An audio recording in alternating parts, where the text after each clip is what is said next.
Well, in fact, that's exactly what a community forest does. And you're right, we made a decision to move away from appurtency, and there's been a strong reaction to that. But let's look at the track record of appurtency. In fact, over 20 mills actually closed permanently when appurtency was in place, and appurtency is the tying of logs to a particular community. So we chose to take the direction that said, let's give communities ownership of tenure and of fiber.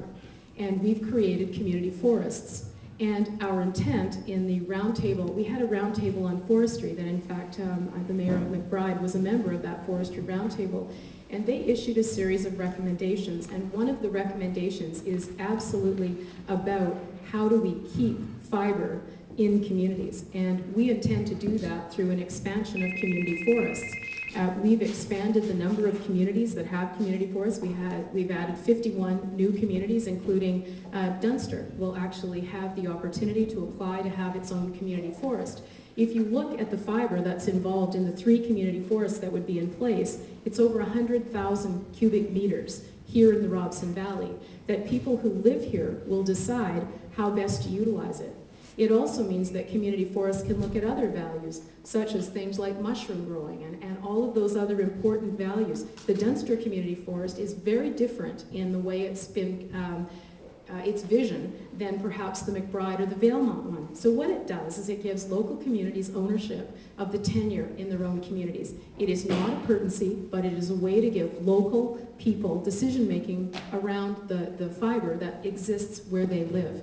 The other thing that's important to us are woodlots, and we want to make sure that while we're looking at a community benefiting from a community forest, we also have the opportunity to look at the expansion of the woodlot program. Totally agree with Andre in terms of value added. I mean, I was at Cranberry Marsh this morning, and they're doing a fantastic job of the wildfire work that they're doing there. But guess what?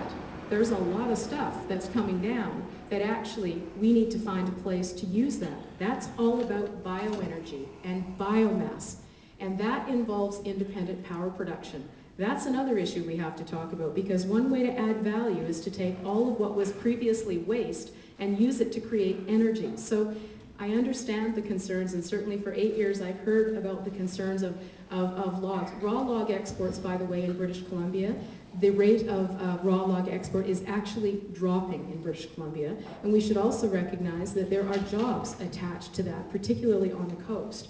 So it is a matter of balance, and our choice has been to move into a model that includes communities through a community forest program that will continue to expand across the province.